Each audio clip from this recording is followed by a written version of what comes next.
안녕하세요. 제 풀에 지쳐 이혼을 하게 된 사연 하나 들려드리고자 글을 쓰게 되었습니다. 저는 불과 3개월 전에 이혼을 하게 되었고, 아직 아이는 없는 30대 여성입니다. 제가 남편과 잘 살아보려고 나름 여러 번 참아주다가 이 불행이 유턴 없는 일방통행이라는 걸 뒤늦게 알고서 급하게 브레이크를 밟았어요. 지옥의 구렁텅이에 빠질 뻔한 제 인생을 아슬아슬하게 건진 거죠. 누구나 그렇겠지만 저 정말로 결혼해서 잘 살고 싶었습니다. 재작년 통계청에서 이혼하는 부부를 수치로 계산했는데 4쌍 중에 240쌍이 이혼을 한다는 결과가 기사로 나왔더라고요. 결혼해서 잘 사는 것이 어려운 일이라는 걸 알지만 노력해서 제 결혼만큼은 실패하고 싶지 않았습니다. 그런데 결국 이 꼴이 나버렸네요. 잘 살고 있는 부부들을 보면 무척 경이롭고 노부부가 되어서도 서로 존중하며 손잡고 다니는 분들을 보면 이젠 존경심을 느낍니다.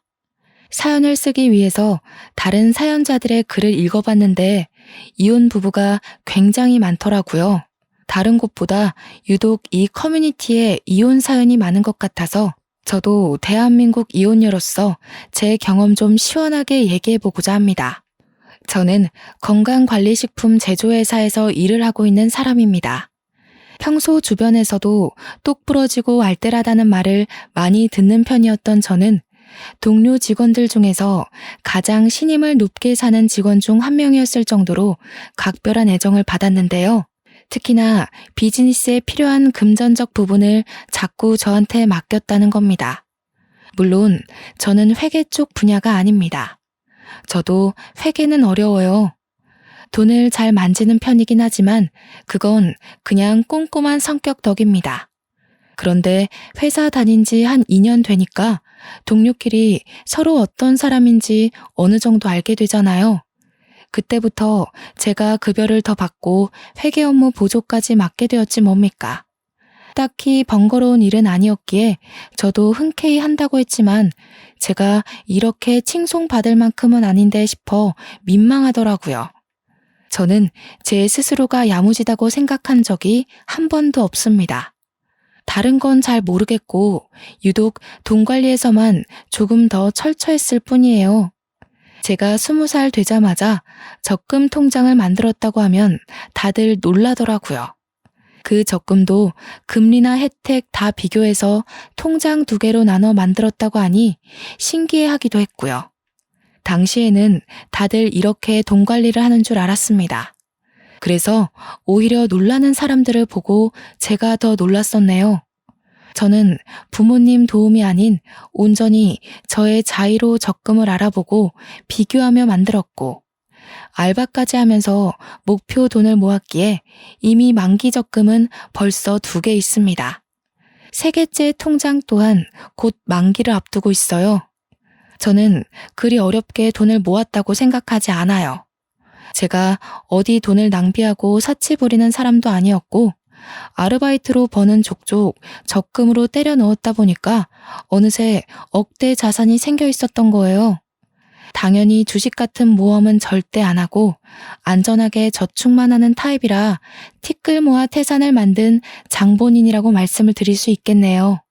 제가 돈을 더 잘 모을 수 있었던 이유에는 연애를 안 했기 때문도 있을 겁니다. 연애를 하다 보면 어쩔 수 없이 혼자일 때보다 지출이 많을 수밖에 없지 않습니까?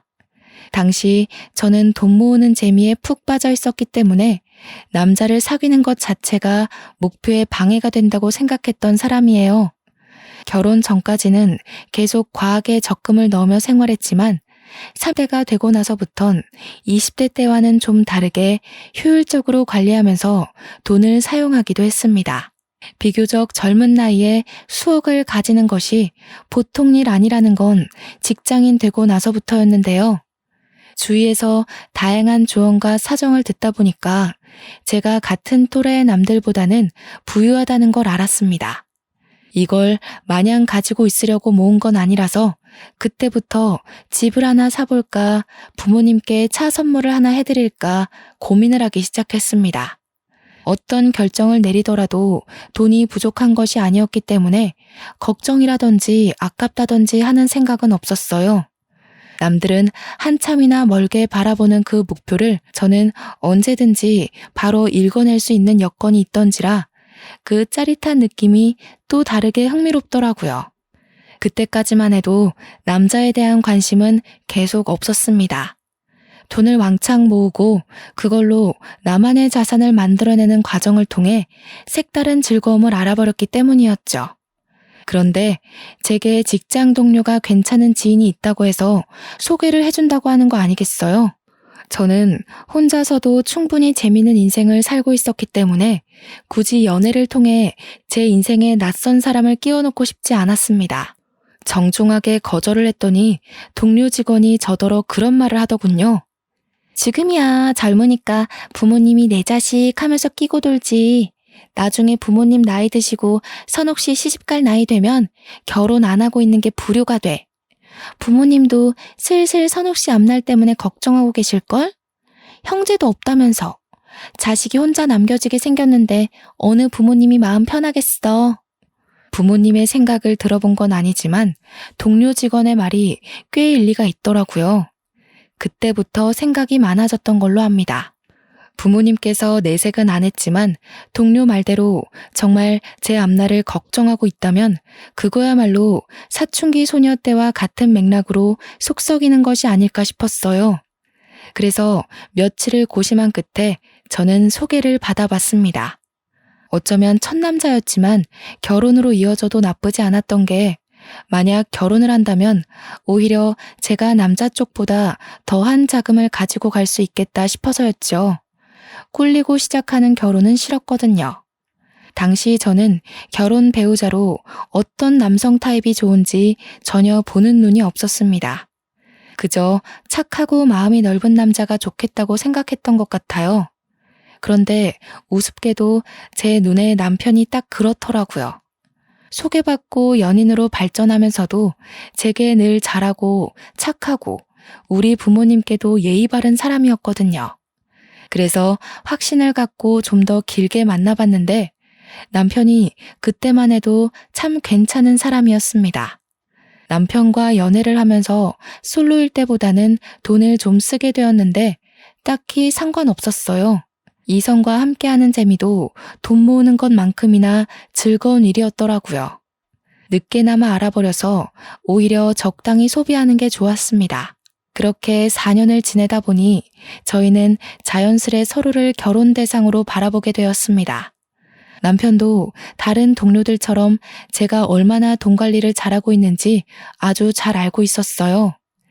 제가 경제 관리하는 걸 늘 옆에서 지켜보기도 했고 제가 또 남편에게 돈 관리하는 팁을 알려주기도 했거든요.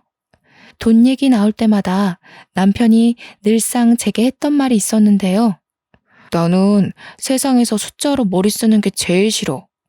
우리 결혼하면 자기가 경제권을 다 가져. 나는 도무지 이런 거 신경 쓰면서 일 다닐 자신이 없다. 결혼을 약속하고 나서는 본격적으로 경제권을 제게 다 넘기려고 했습니다.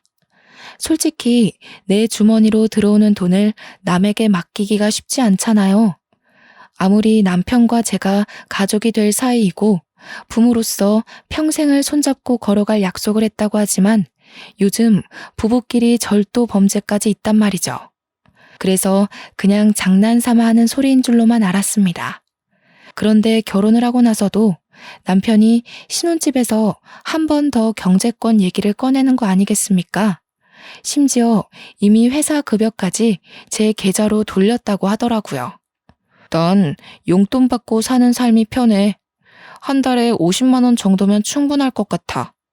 원래도 자기랑 놀 때 말고는 돈을 잘 안 썼던 편이라서 나 혼자서 이만하면 적당해. 정말 괜찮겠어? 그냥 각자 관리하고 생활비만 공동 입금하는 게 낫지 않을까? 사람 일이란 게 언제 어디서 돈이 확 나갈지 모르잖아. 급한 일 생기면 50만 원으로 뭘 어떻게 해? 에이, 안 생겨. 반평생 큰돈 나갔던 적이 단 한순간도 없었어. 내 패턴 누구보다 내가 제일 잘 알고 그 다음 자기도 나를 잘 알잖아. 괜찮다니깐. 남편은 흔쾌히 자기 급여와 부수적인 금전을 모조리 공개했고 정말로 용돈 50만 원으로 살기 시작했습니다. 당연히 차 유지비라든지 보험이라든지 그런 것은 빼고 오로지 한 달 용돈만 50만 원이었어요. 저는 부부간에 오해가 없도록 제 급여와 남편 급여를 계산하여 가계부를 쓰기 시작했습니다. 제 적금 통장은 있으니까 남편의 적금 통장만 따로 만들어서 그것도 제가 관리했어요. 부부 공동명의 통장을 하나 더 만들까 하다가 뭐든 공동으로 만들게 되면 소유권에 문제가 생길 수 있다는 말을 들은 적이 있어서 일찌감치 포기를 했네요. 저희는 정말 수월하게 신혼생활을 이어갔고 신혼집은 남편이 모아놓은 돈에 맞춰서 서로 딱 반반의 비용을 보태어 매매를 했습니다. 저와 남편은 둘 다 초창기부터 욕심 없어서 과하게 저지르지 않았기에 크게 허리 휘는 시작을 하진 않았어요. 그래서 돈이나 대출에 쫓기듯 급급하게 살지 않았고 오히려 여유가 있었기 때문에 신혼을 더없이 풍요롭게 누릴 수 있었습니다.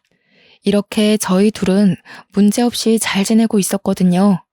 그런데 어느 순간부터 주변에서 자꾸 입김이 들어오는 거 아니겠습니까? 저를 향한 조언이 아닌 바로 남편에게 하는 충고들이었습니다. 한날 남편이 남편 회사에서 일하는 동료 사원들을 데리고 집에 온 적이 있었는데요. 결혼 전에도 몇 번 만나서 안면을 텄기 때문에 어색한 사이는 아니었습니다. 다 같이 술 한잔을 하던 상황이었는데 어느 정도 술이 되니까 사람들이 돈 얘기에 비밀이 없어지는 겁니다.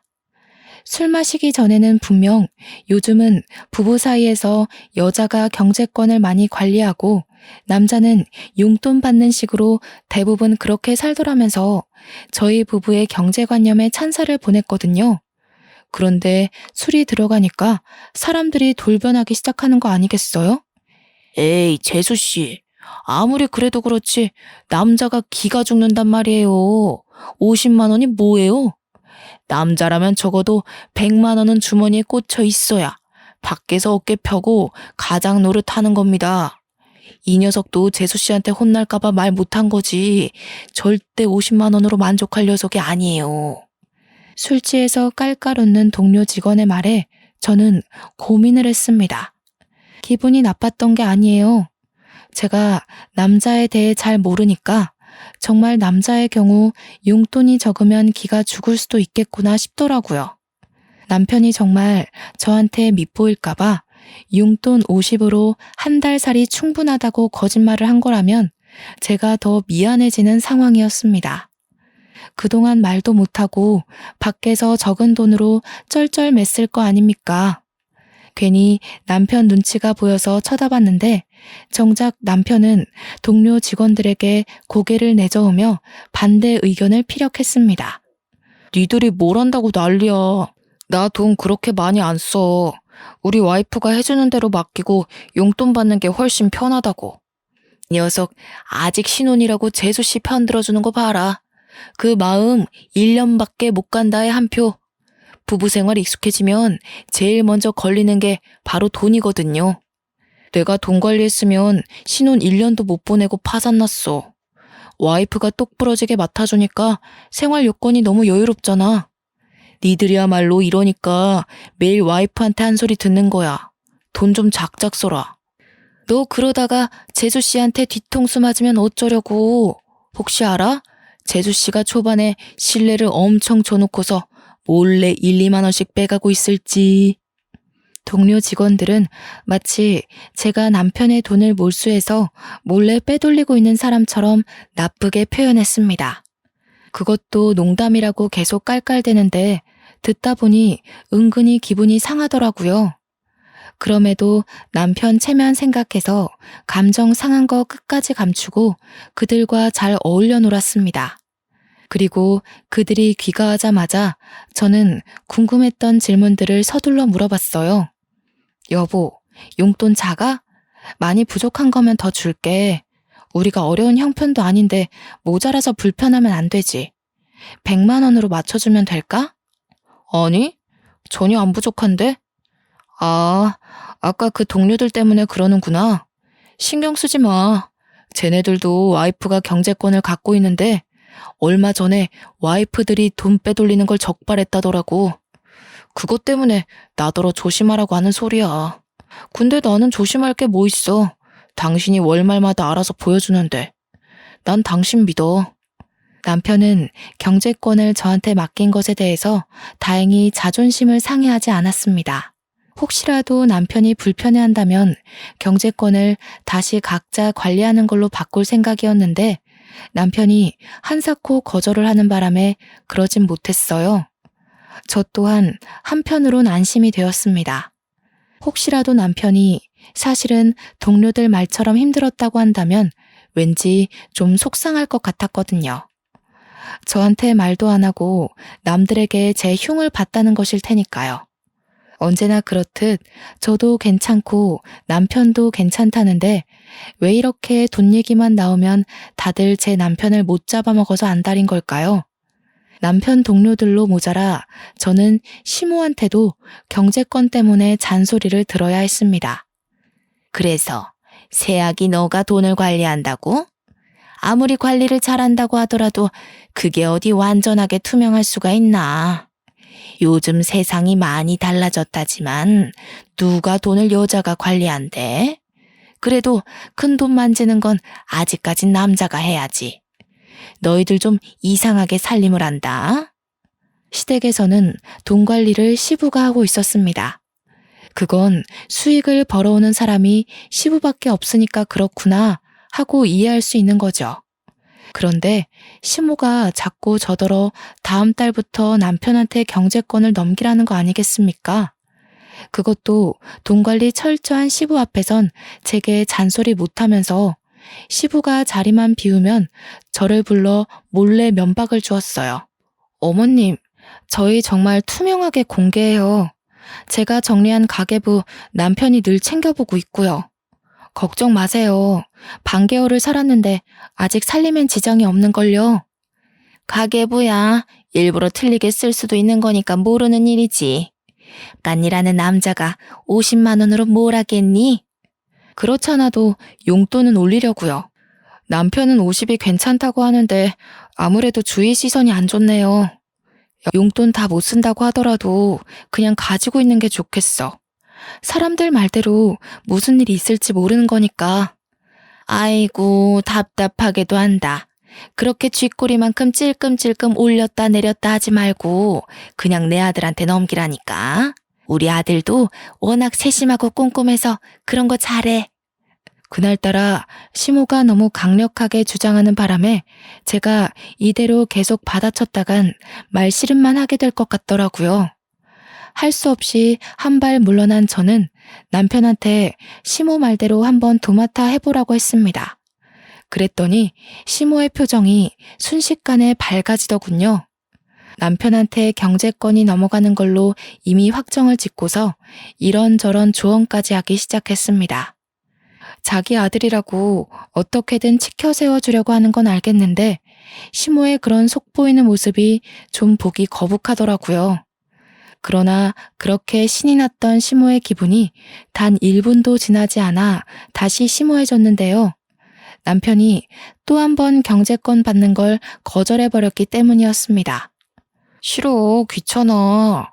다들 왜 자꾸 했던 말 계속하게 하는지 모르겠네. 우리 집은 와이프가 똑똑하니까 알아서 잘 돌아가고 있잖아. 잘하는 사람이 해야 살림도 피는 거지. 괜히 내가 했다가 쫄딱 망하면 어쩔 거야? 아우 싫어. 어머 얘 봐라. 아직도 세상 물정을 모르네. 새아기가 경제권을 준다잖아. 네 아빠를 보고 자랐으면 알 거 아냐. 남자가 돈을 쥐고 있어야 미래가 안정되는 거야. 아빠가 남자라서 돈을 쥐고 있는 게 아니라 엄마가 돈을 허튼 데 쓰니까 아빠가 관리하는 거 아니었어? 저번에 아빠가 그렇게 말하는 거 들었는데. 저는 그 자리에서 남편의 눈치 없는 발언 때문에 웃음을 참느라 애를 썼어요. 시모가 평소 웬만한 고집이 아닌데 자기 아들은 잘 못 이기더라고요.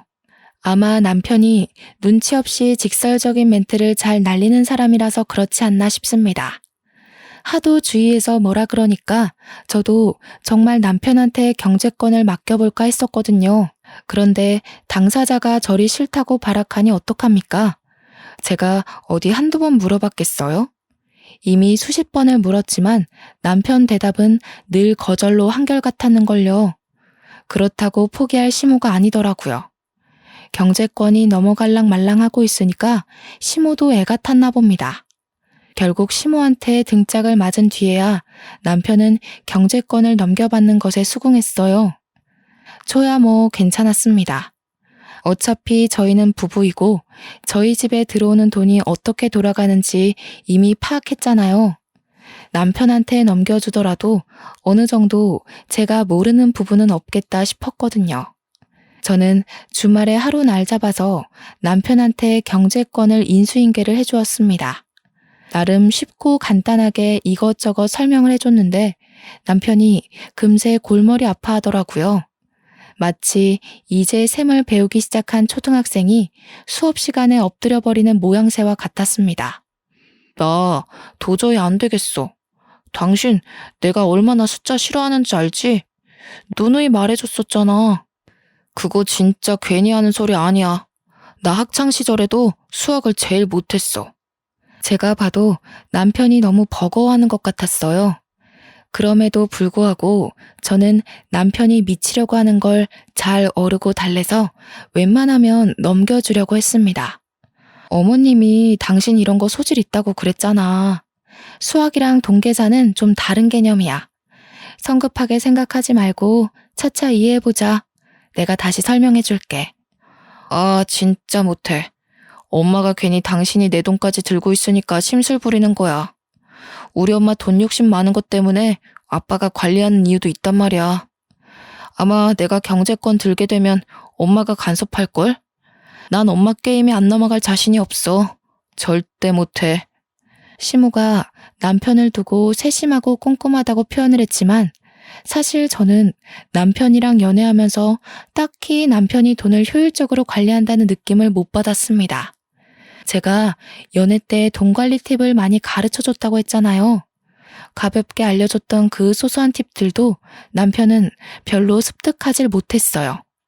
그래서 이렇게 괴로워하는 것도 충분히 이해가 되었죠. 할 수 없이 제가 다시 경제권을 도맡게 되었는데요. 시모에게 이 사실을 말씀드린다면 제가 경제권을 넘기기 싫어서 남편을 기죽였다고 생각할 텐데 이건 이것대로 또 걱정이었습니다. 남편이 시댁에 알아서 잘 설명하겠다고 했는데도 그렇게 썩 위로는 안 되더군요. 남편이 말한다고 시모 성격에 바로 굽신거릴 게 아니란 걸 아니까요. 저희 부부는 잠깐의 휘몰아쳤던 돌풍을 지나고 다시 고요한 일상을 보내고 있었습니다. 그러던 어느 날 용돈 100만 원으로 올려주겠다던 제 제안을 항상 거절해왔던 남편이 홀라당 돈을 다 써버린 적이 있었는데요. 바로 교통사고가 났기 때문이었습니다. 얼마나 급했는지 남편이 제 근무 시간에 전화를 해서는 돈 좀 붙여줄 수 있겠냐고 해서 급하게 보낸 뒤에 사정을 물었던 기억이 있어요. 아, 주차 사고가 났는데 내가 실수로 상대방 차 문을 쫙 긁어버렸어. 하필 돈 좀 나가는 차를 건드리는 바람에 있는 돈으론 택도 없더라고. 뭐? 다친 곳은 없어? 당신 여태 그런 해본 적도 없는 사람이잖아. 조심 좀 하지.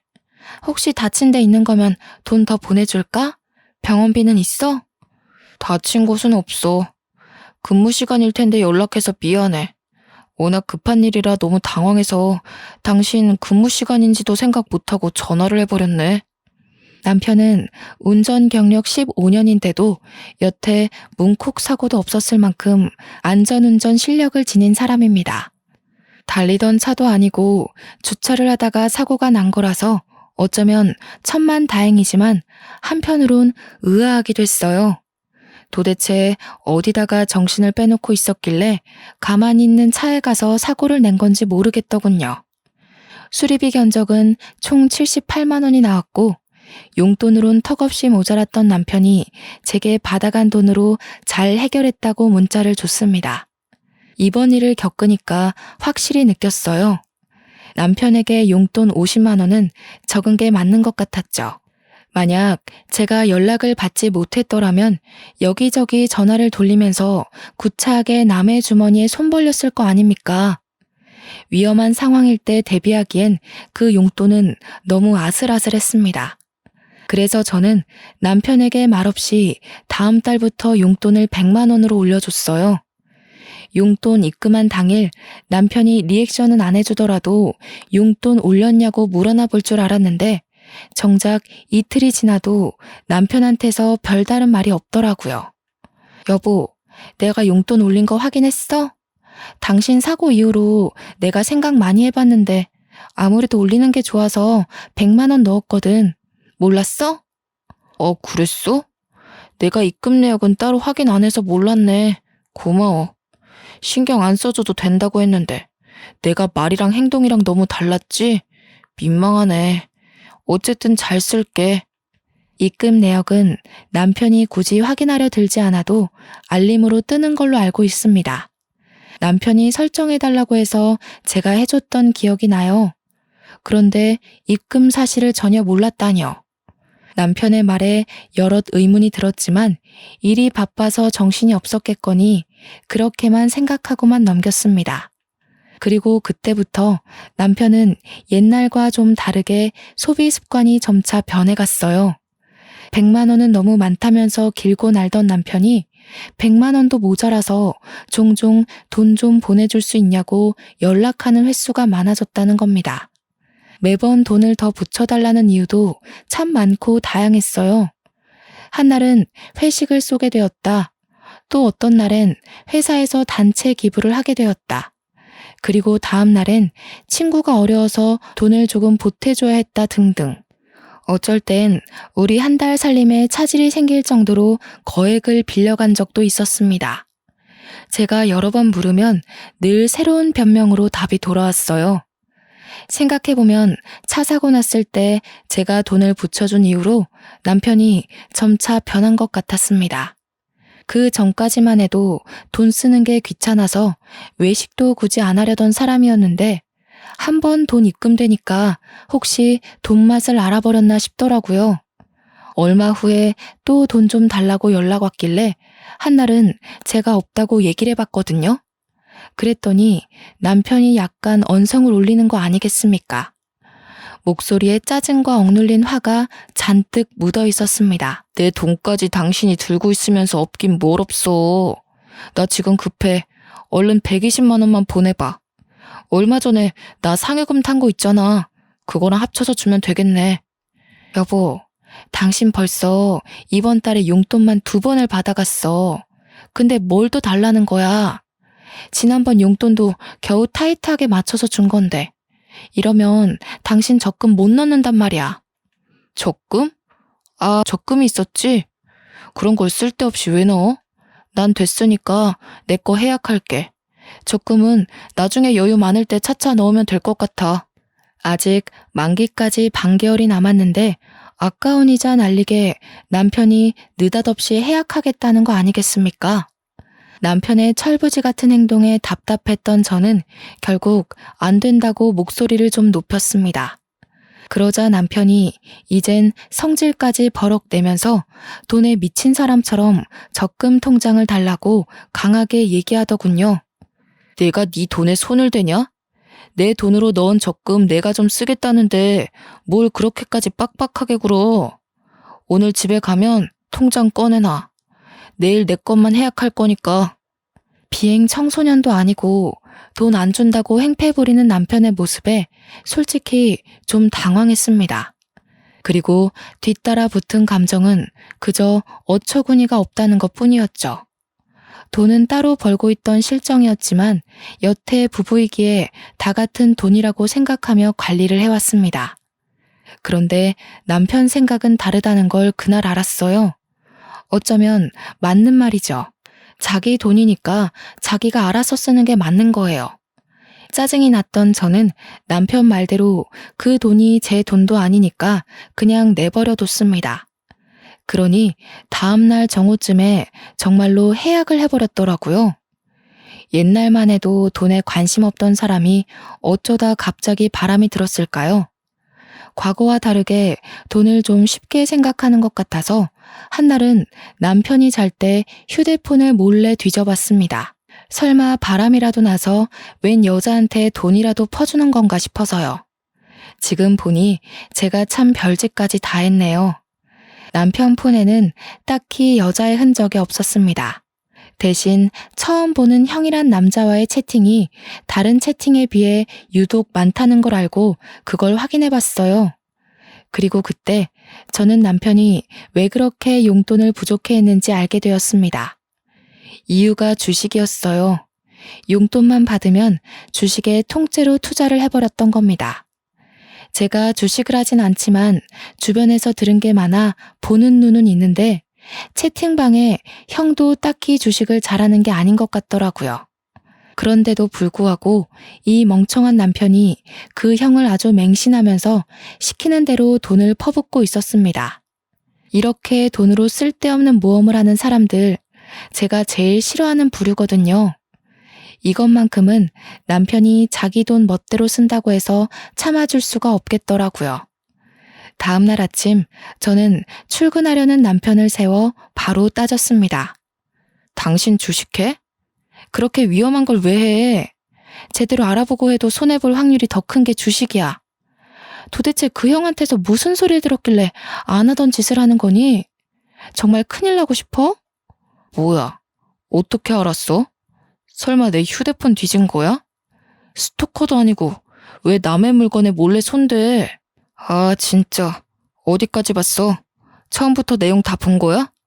지금 그게 문제야? 그래서 그 주식에 넣은 돈 다 어떻게 됐는데?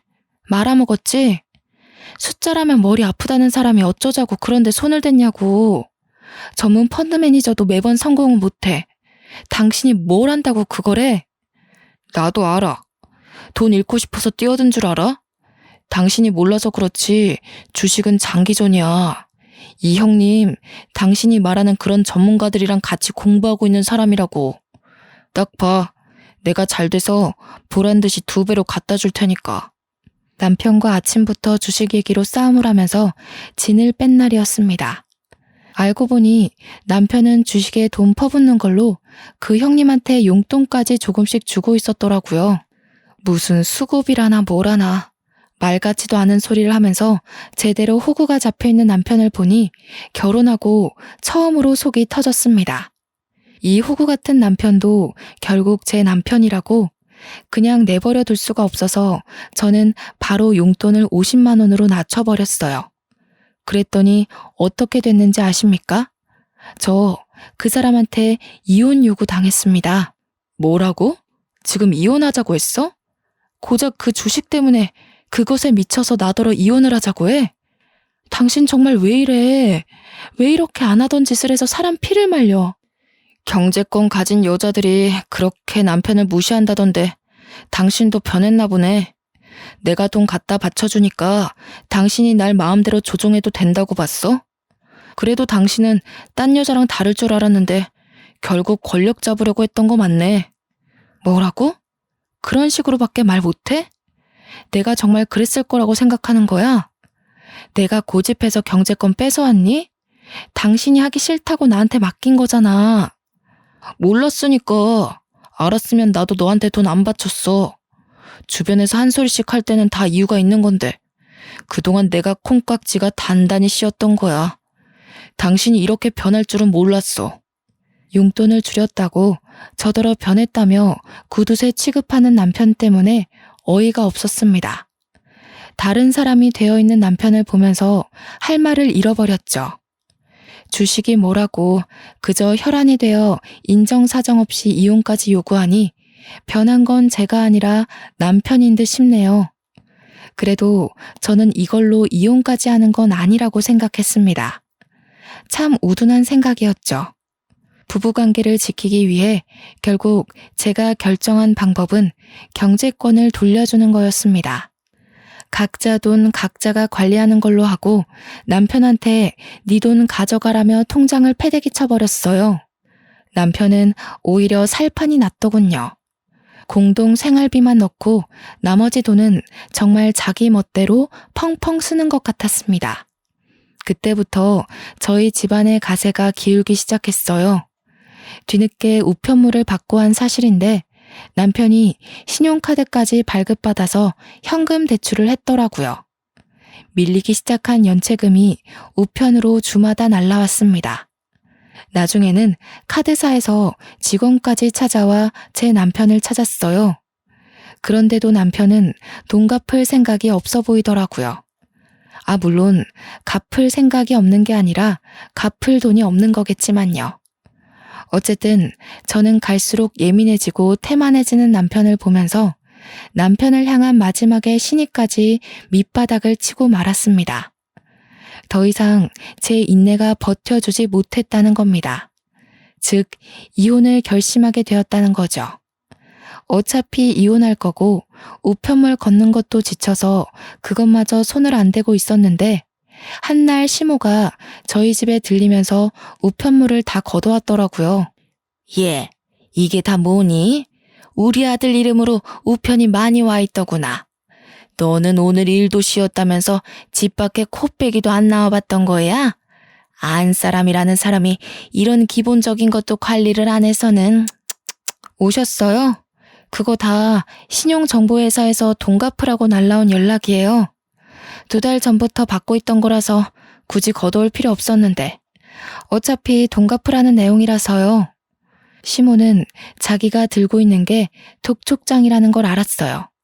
그런 걸 처음 봤는지 심장이 벌렁벌렁거렸다며 보란듯이 제 앞에 우편물을 팩 내려놓았습니다. 식탁으로 위로 쫙 펼쳐진 우편물 양이 제법 방대하더라고요.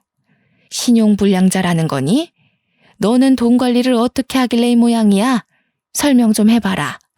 돈 잘 만진다고 그렇게 떵떵거릴 때는 언제고? 이게 그런 결과야?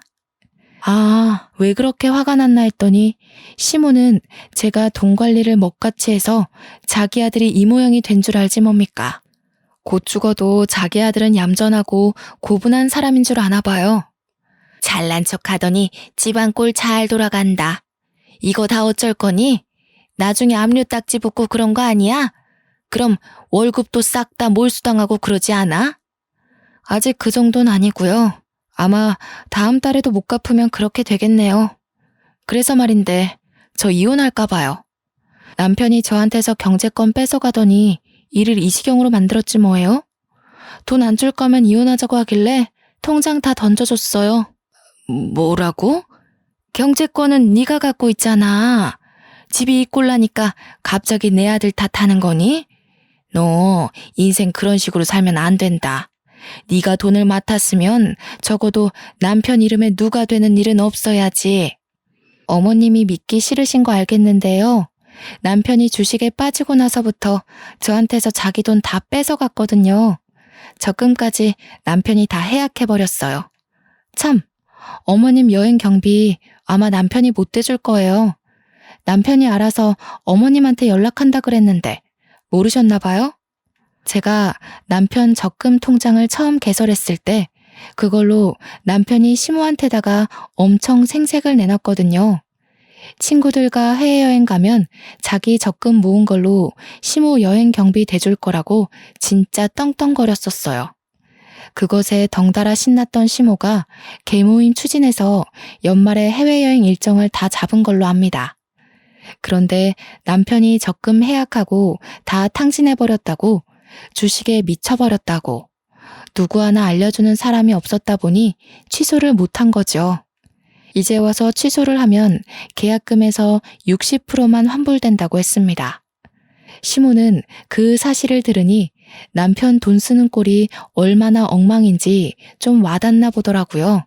여행 경비 얘기에 얼굴이 벌개진 시모가 당황하면서 말을 막 버벅거렸습니다. 그러더니 겨우 꺼낸 말이 뭔 줄 아십니까? 끝까지 자존심은 굽히고 싶지 않았나 봐요. 저더러 그 돈을 해줘야 되는 거 아냐고 우기기 시작하대요. 자기한테 미리 알려주지 않은 건 우리 부부 둘의 잘못이니 자기 아들이 처리 못한 걸 저보고 대신 해결하라고 했습니다. 오늘 남편 퇴근하면 남남이 될 건데 제가 왜 어머님 여행 경비를 대드려요? 친구분들한테 전화 돌려달라고 하면 그건 도와드릴 수 있어요. 친구분들 돈 날리게 생기셔서 어떡해요? 남편이 똑부러지게 돈 관리를 잘했어야 하는 건데. 남편이 돈 관리하면 집안이 이렇게 파탄 난다는 걸 시모한테 똑똑히 알려주고 싶었는데 마침 기회가 잘 되었다고 봅니다.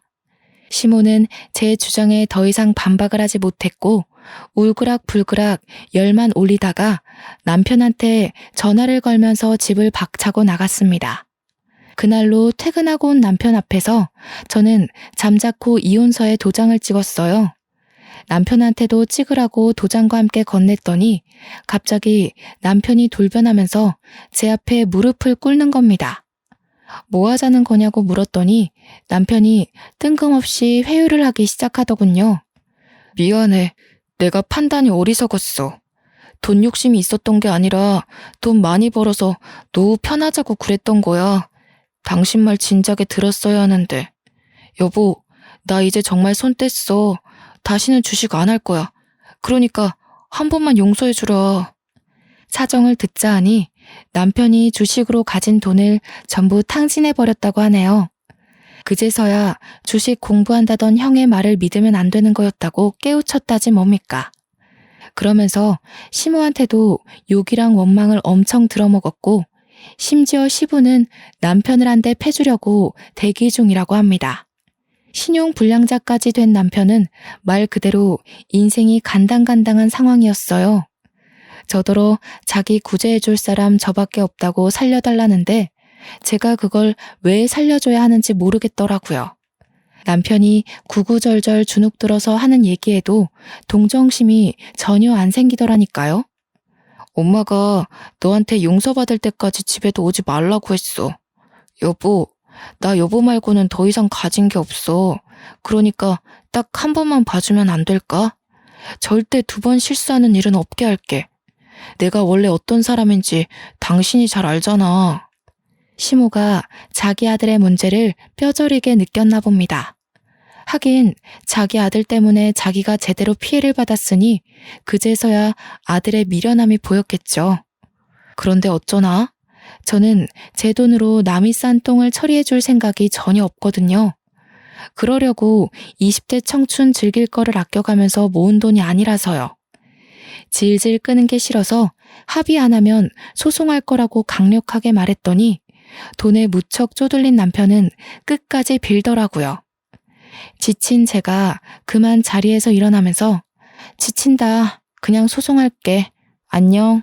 하고 인사하니까 그제서야 급하게 합의서에 도장을 찍는 거 아니겠습니까? 아마 재산 분할된 돈으로 당장 급한 불은 끌 수 있지 않을까 싶네요. 이건 나중에 알게 된 사실인데요. 시모는 결국 해외여행을 취소하지 못했다고 하더라고요. 시부한테 욕을 왕창 들으면서 시부 돈으로 눈물을 머금고 다녀왔다고 들었습니다. 시부가 굉장히 보수적이라 돈을 헤프게 쓰는 걸 안 좋아하는 분이거든요. 그래서 유독 시부는 알뜰살뜰한 저를 좀 좋아했었습니다. 남편이랑 시모는 한동안 시부한테 저 같은 며느리를 내쫓았다고 욕먹고 쥐죽은 듯 살게 될 겁니다. 그저 잘 살아보고자 노력했을 뿐인데 돈 빨아먹는 귀신 취급을 당하게 될 줄은 몰랐네요. 남이 저를 신뢰하든 말든 남의 돈은 함부로 만지면 안 되는 건가 봅니다. 괜히 억울한 누명을 쓸 수 있다는 걸 시댁과 남편 주위의 사람들을 통해서 알았습니다. 그리고 또 아무리 좋은 사람이라 하더라도 돈 앞에서는 이면이 드러날 수 있다는 것조차 잘 배우게 되었어요. 아니지. 애초에 제 남편이 좋은 사람이 아니었는데 제가 그걸 못 알아봤던 거겠죠. 앞으로 또 이런 실수를 경험하지 않을 거란 확신은 없습니다. 다만 좀 더 지혜롭게 행동할 수 있을 것 같아요. 제가 이렇게 이혼을 하게 되었습니다. 불과 얼마 안 된 사연이에요. 아직은 이혼한 사실을 자랑스럽게 공개하는 것이 조금 조심스럽습니다. 제 삶에서 이혼이 가장 큰 돌불이었거든요. 아마 제 스스로 치유받을 시간이 좀 필요할지도 몰라요. 그래도 좋습니다. 하마터면 낭떠러지로 추락할 뻔했던 인생이 아닙니까? 그 빈무더기에서 홀로 빠져나왔다는 것 자체가 첫 번째로 제 자신에게 칭찬해주고 싶은 일입니다. 끊임없이 잘했다고 저를 보듬어주면서 다시 새 인생을 살아봐야겠어요. 사연이 너무 길었죠? 관심 가져주시고 들어주셔서 너무 감사합니다. 항상 좋은 날만 가득하세요.